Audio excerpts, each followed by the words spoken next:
When Dennis Schroder first came to the Lakers, they tried offering him a contract extension worth $84 million for 4 years, but he rejected it.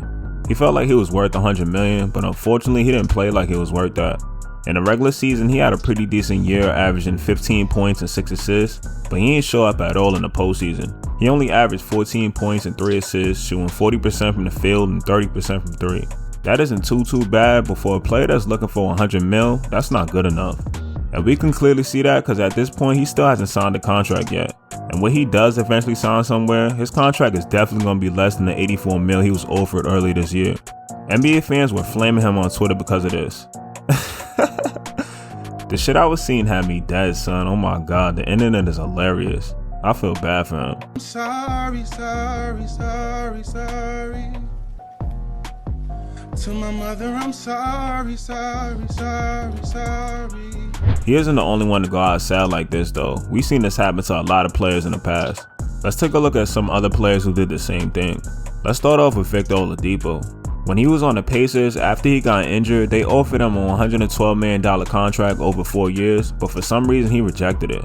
After that, he ended up getting traded to the Rockets. With them, he played pretty good. He averaged 21 points and 5 assists, so they offered him a 2-year, $45 million deal, which isn't too bad for a player that was in his position. But he ended up rejecting that contract too. After that, he got traded again to the Heat, but he was only able to play 4 games with them before he got injured again. He recently just re-signed with the Heat, but that contract was only worth $2.3 million. That's a big ass difference from the $112 million he was offered just last year. Demarcus Cousins at one point was considered the best center in the league. When he was on the Pelicans, his numbers went down a little bit, but he was still dominating. He averaged 25 points, 13 rebounds, and 5 assists before he tore his Achilles. After that, the Pelicans still offered him a 2-year, $45 million deal, but he declined it and ended up signing with the Warriors for $5.4 million trying to get a ring. Unfortunately, that didn't happen for him and he ended up getting injured again. He most recently just signed with the Clippers for the rest of the season. Hopefully he could find a home there because he played good with them in the regular season and in the playoffs. I think he should get more minutes though. Although he's not the same no more, I still think he could average around 15 and 8 if he's given the right minutes. When Nerlens Noel was with the Mavs, they offered him a 4-year, $70 million deal.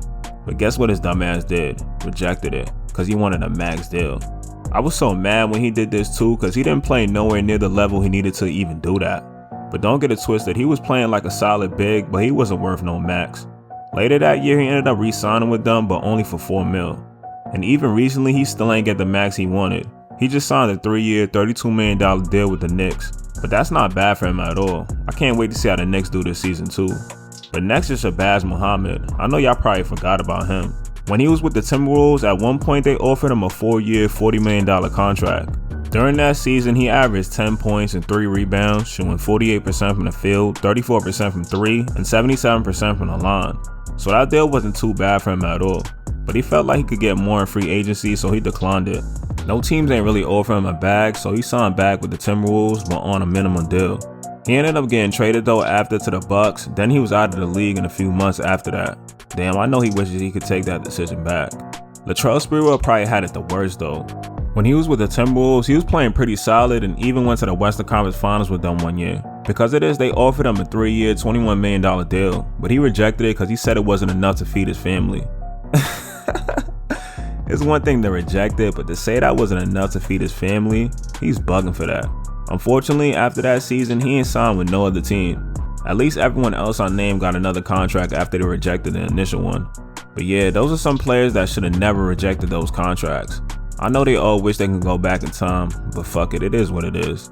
But let me know where y'all think Dennis Schroder is going to end up though. And if you like this video, make sure you hit that like button and subscribe for more vids. Peace.